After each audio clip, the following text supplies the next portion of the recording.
Bonjour à tous.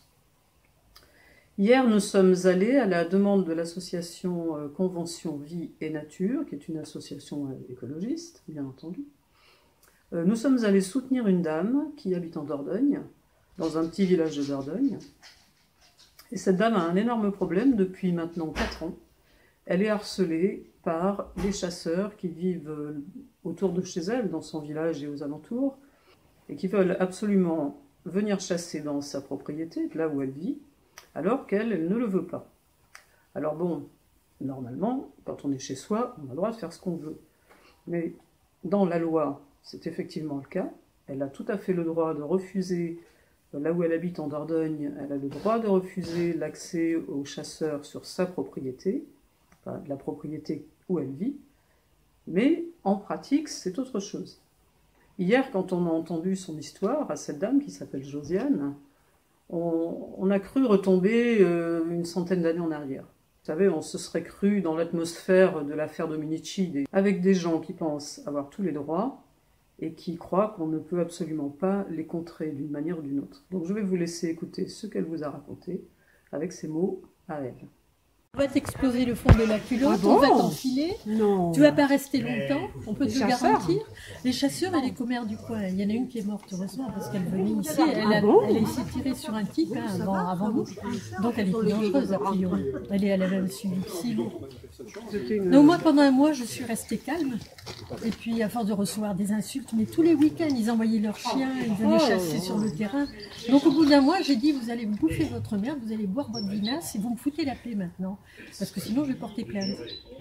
Et ça a continué quoi. Ils ont été un peu interloqués parce qu'ils s'attendaient.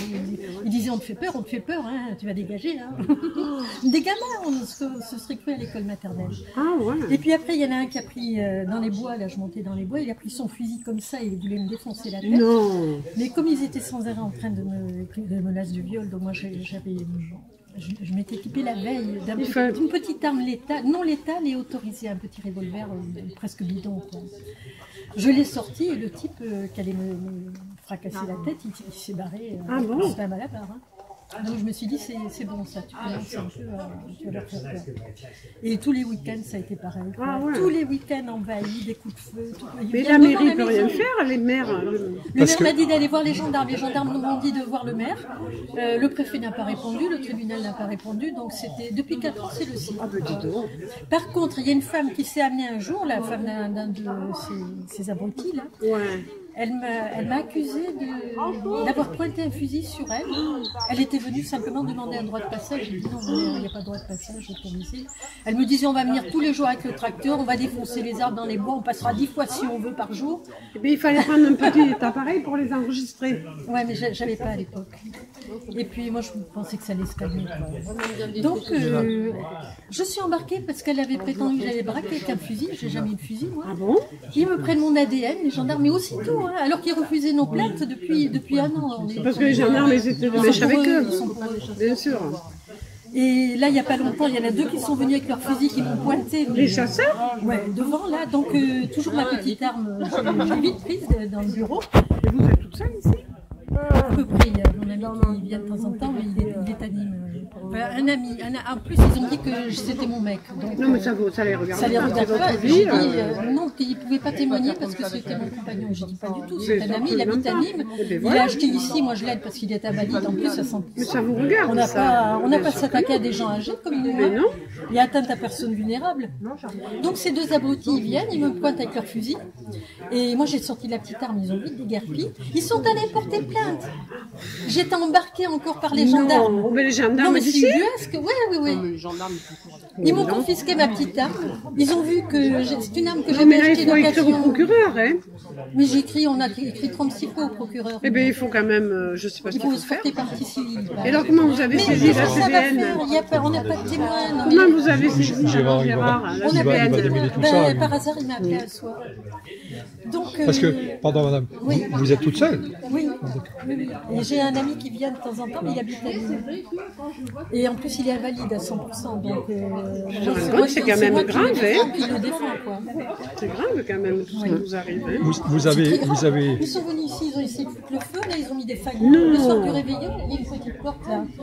Et j'étais avec une copine, elle avait un chien qui a aboyé, donc on est venu, on a vu 2 mecs. Ça, je peux pas dire que ce sont des Bernards. On suppose. Donc c'est infernal. C'est infernal, oui. J'essaie de me rappeler tout. Hein. Il y a le bouc qui a été attaqué, qui a eu l'arrière-train bousillé par des chiens, un chat tué. Ah oui, ça, vos chats, hein, autour avec tous ces chats. Ces abrutis, j'ai appris qu'ils vendaient la viande, le gibier qui tue, c'est pas par amour de... Mais ça, il faut le dire. À la répression des fraudes. Non, mais ils ont été arrêtés. Le traiteur qui vendait la viande à Saint-Seurin a été aussi interpellé. Mais ils ont eu un an de permis de suspendu, mais ils ont continué à tirer. Ils tirent depuis le printemps, là. Il vous faudrait des témoins. J'ai une copine derrière que je connaissais, là. Elle était assise dehors, elle avait sa bouteille à côté d'elle. Les mêmes chasseurs, les mêmes viandards ont pulvérisé la bouteille. Elle n'a même pas osé porter plainte. J'ai dit, mais attends, tu déconnes, là. Elle a ses petits-enfants qui jouent, ils passent en bagnole, ils risquent d'écraser les gosses. Il les tire à côté. Mais pourquoi elle n'a pas porté plainte? Elle a peur d'eux. C'est aberrant. Mais c'est des gens d'ici, c'est des gens. Moi, je passe pour une teigne, moi. Est-ce que c'est des gens d'ici? C'est 10 cousins, cousines, là. Alors là, il n'y a pas d'histoire. De laquelle? De la maison, là? Ouais, non, la ferme, du coup, là-bas. Son histoire est arrivée aux oreilles de Gérard Charolois. Si vous ne le connaissez pas, il est juge. Et ce monsieur est actif dans la défense de la nature et la défense des animaux, la défense du vivant en règle générale, depuis des dizaines d'années. Donc Gérard Charolois est venu lui-même, et voici ce qu'il nous a dit. Chers amis, un instant d'attention s'il vous plaît. D'abord, je tiens à vous remercier d'être venus et à remercier notre hôtesse de nous avoir accueillis aujourd'hui. Je tiens à dire que son cas est exemplaire, que malheureusement, nous recevons périodiquement dans les associations des plaintes de particuliers qui sont victimes les dimanches d'exactions de la part des chasseurs, c'est-à-dire des incursions dans les propriétés privées. Alors cette histoire est remarquable en effet parce que depuis des années on se bat en France pour faire que les propriétaires qui n'aiment pas la chasse puissent vivre chez eux sans un loisir de mort. Il a fallu aller jusqu'en Cour européenne des droits de l'homme où j'ai plaidé il y a une vingtaine d'années pour obtenir ce qu'on appelle la reconnaissance du droit de non-chasse. Jusqu'en 2000, tout propriétaire foncier qui n'avait pas au moins 20 hectares d'un seul tenant était tenu d'accueillir les chasseurs sur ses terres. La Cour européenne des droits de l'homme a condamné la France pour cette atteinte à une liberté fondamentale. Ça prouve le poids du lobby de la chasse dans ce pays. Tous les ministres de l'environnement, on disait à l'époque l'environnement, on ne disait pas l'écologie, mais tous les ministres de l'environnement que j'ai rencontrés, de Michel Crépeau, ça rajeunit pas, de Huguette Bouchardot, ça aussi, ça rajeunit pas, même de Brice Lalonde, vous savez qui c'est? Non, vous ne savez plus. Bon, bien. Qu'est-ce qu'il est devenu? Vous oublié. Bon, donc, tous ces gens-là m'ont dit, ah, comme vous avez raison, évidemment, il faut qu'on reconnaisse à chacun la liberté de conscience. C'est quand même la moindre des choses que des gens puissent vivre chez eux sans un loisir qu'ils n'aiment pas. C'est élémentaire. Mais jamais, aucun de ces ministres n'a pu obtenir la modification de cette loi inique qui datait de 1964 et qui imposait aux petits propriétaires d'adhérer aux associations de chasse et d'accueillir les chasseurs chez eux. Il a fallu aller jusqu'en Cour européenne des droits de l'homme, où j'ai plaidé le 16 décembre 1998, et la Cour m'a suivi dans toutes mes objections. Atteinte à la liberté d'association, atteinte aux droits de propriété et d'usage, atteinte au mode de vie et à la liberté de conscience. Et la France a été condamnée, et à la suite de cela, les députés n'ont pas pu faire autrement que modifier la loi dite Verdeil par une loi du 26 juillet 2000 qui a prévu effectivement que tout propriétaire pouvait, s'il n'est pas chasseur, interdire la chasse chez lui, mais à une condition, il fallait prévenir la société de chasse et le préfet 6 mois avant un multiple de 5 anniversaires de création de l'ACA. C'était une façon de reconnaître le droit de non-chasse en l'entravant le plus possible. Parce que pourquoi un tel délai? La société de chasse serait-elle un locataire qui a besoin de se reloger et qu'il faut prévenir 6 mois à l'avance lors d'un multiple de 5 anniversaires de sa création dont personne ne sait quand est-ce qu'elle a été créée?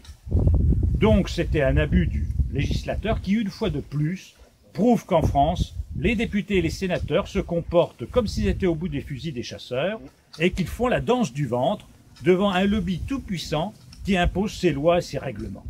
Alors rassurez-vous, ici en Dordogne, la loi Verdeil ne s'applique pas, puisqu'elle ne s'applique pas partout, elle ne s'applique que dans quelques rares communes, donc tout propriétaire a le droit d'interdire la chasse chez lui. Il en a le droit, mais est-ce qu'il en a les moyens? Parce que là encore, est-ce que les autorités publiques font respecter cette liberté? Eh bien, bien peu, malheureusement. Malheureusement, si un propriétaire fait appel au service de gendarmerie ou dépose plainte pour une contravention de chasse chez lui, on va bien s'arranger pour dire que le chasseur ne faisait que rechercher son chien qui lui avait momentanément et accidentellement échappé, ou que l'animal était sur le point de mourir et qu'on est venu l'achever sur la propriété. En pratique, très peu de chasseurs sont condamnés pour la chasse sur autrui. Voilà. Donc ça prouve une chose, c'est que nous sommes dans un état de droit tout relatif, mais vous savez que la France est très mal classée au niveau état de droit. Je voyais ces jours-ci, un organisme international nous a évalué sur une chose qui est proche de l'état de droit et de la démocratie, c'est la liberté de la presse. Eh bien, savez-vous que nous sommes que les 39e sur les 180 pays que compte l'ONU.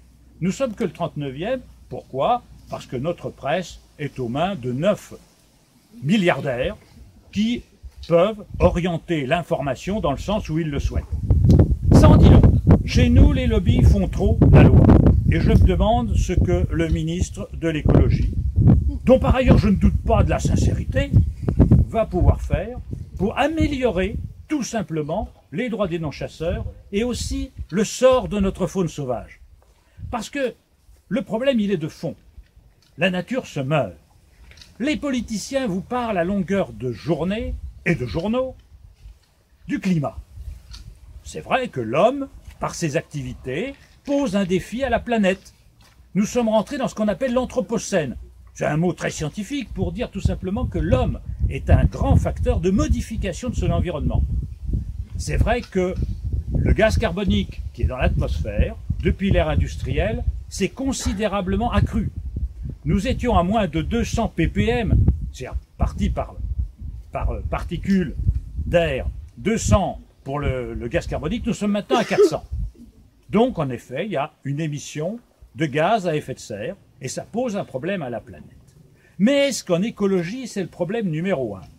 Eh bien, on risque d'être iconoclaste, d'être en décalage par rapport à tous les discours alarmistes et officiels. Je vous dirais, c'est un problème. Mais pour moi, ce n'est pas le problème numéro 1. Et je vais vous dire pourquoi. Ce n'est pas le problème numéro 1. Lorsque les Vikings ont découvert le Groenland en l'an 900, ça remonte à il y a bien longtemps, ils l'ont appelé le Groenland, c'est-à-dire la terre verte. Parce qu'à l'époque, nous étions à l'optimum médiéval, c'est-à-dire à une époque où la Terre était plus chaude que maintenant. Vous savez que notre planète connaît des phases naturelles de refroidissement. Il y a eu des ères glaciaires. La dernière remonte à 15 000 ans à peu près. Il y a des petites ères glaciaires et des phases d'optimum climatique. Donc, effectivement, cette fluctuation existe. Ça ne veut pas dire que l'altération de l'atmosphère n'est pas un problème. Mais le problème numéro 1 qui se pose à nous, le défi numéro 1, c'est quoi en écologie? C'est la mort de la biodiversité. C'est ça. Mais ça, on ne veut pas en parler, parce que ça contrarie beaucoup trop les intérêts égoïstes, cupides, lucratifs des firmes. Le vrai problème, c'est qu'on est en train de détruire la nature. 80% des insectes ont disparu, selon une étude allemande très sérieuse qui a été faite ces temps-ci et qui a été publiée. Et vous savez que tout automobiliste averti, quand il circule les soirs d'été, n'a plus ses pare-brises maculés d'insectes comme il l'était il y a une quarantaine d'années, parce que l'entomofaune, les insectes disparaissent. Et si les insectes disparaissent, les oiseaux disparaissent, et on le sait, les amphibiens disparaissent, les reptiles disparaissent. Et ça, c'est le défi numéro 1. Notre défi numéro 1, c'est d'instaurer avec la faune sauvage et avec la flore une nouvelle relation, un nouveau type de relation fondée sur la bienveillance, sur le respect et sur la protection. Et la chasse, j'en reviens à la chasse, c'est la négation même de cette approche bienveillante. Comment à notre époque, où tout se meurt, où tout est détruit, des hommes peuvent-ils encore prendre leur plaisir à aller fusiller le dimanche des sangliers ou d'autres espèces qui sont artificiellement maintenues uniquement pour alimenter le stand de tir pendant que la nature est en train de se mourir. Donc le problème de l'écologie actuellement, le problème numéro 1, celui dont on devrait parler, c'est la mort de la biodiversité. Je crois que c'est ça qui est important, mais nos politiques n'ont pas le courage ni de le dire, ni de faire le nécessaire pour remédier à cette mort de la nature. Je crois que là, il y a un combat à mener, et je vous remercie, vous qui êtes venus aujourd'hui, pour témoigner de ce souci que vous avez de dire « on veut instaurer avec la faune un nouveau rapport que celui du fusil ». Il est temps qu'on reconnaisse à l'animal sauvage un statut de protection. Il est temps que l'homme devienne un ami de la nature et non plus un destructeur. Voilà le message qu'il faut faire passer et que la presse aujourd'hui n'est pas venue entendre, malheureusement, parce que notre voix est, devinez, censurée. Voilà. Notre voix est censurée par des médias. C'est dommage, mais c'est comme ça. On passe demain matin sur France Bleu quand même. Hein, elle m'a interviewé au téléphone à l'instant. Ouais. Bon, eh bien, écoutez, c'est une bonne chose. Voilà, merci d'être venu et merci à Josiane de son accueil. Alors surtout, ce qu'il ne faut pas penser, c'est que cette histoire ne concerne que la chasse, que une histoire à la campagne entre des imbéciles et puis une particulière qui essaie de se défendre. Non, ça va bien plus loin que ça. Ça prouve déjà que quand on a la puissance, qu'on est un lobby puissant, on peut tout se permettre. Et quand on est un particulier, notamment une femme qui vit seule, ça c'est important, à la campagne on a beaucoup d'exemples. Quand une femme vit seule, elle a bien plus de problèmes, notamment avec tout ce qui est machiste, la chasse en faisant partie. Donc voilà, cette histoire est aussi une image de notre société. T'es puissant, tu gagnes. T'es pas puissant, tu galères, et c'est toi-même qui peux avoir des ennuis. Je voulais vous faire connaître cette histoire, parce que c'est important. Je vous remercie d'avoir écouté et regardé, parce que c'est peut-être un petit peu long, mais bon, il y a certains sujets qu'on est obligé de traiter un peu plus longuement que d'autres. Merci beaucoup, à bientôt, au revoir.